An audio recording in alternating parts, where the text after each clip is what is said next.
Mərcanə sanki fırtınadan əvvəlki səssizliyi duymağın müdrikliyinə sahib idi. Gözlərindəki işıq hər hiyləni oxuyur, qəlbindəki cəsarət isə dağları aşırırdı. Əlibaba onu məhz buna görə sevmişdi.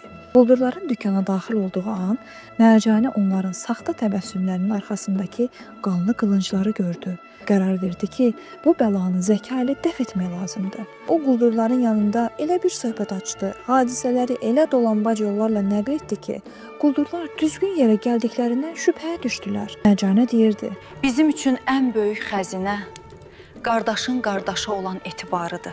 Qızılın parıltısı müvəqqəti, vicdanın hüzuru isə əbədidir. Onun arxayın, sarsılmaz duruşu, dilindən çıxan mənaların ağırlığı quldurların fikirlərini pərən-pərən saldı. Ona görə də əli boş qayıtmalı oldular. Bir neçə gün sonra bu dəfə quldurbaşı özü tacir libasında Əlibabanın evinə gəldi. Diqqətlə ətrafa baxdı. Nə sandıq vardı, nə kilidli qapı, nə də gizli bir sirr. Hər tərəf sadə idi. Evdə var dövlət nişanəsi görünmürdü.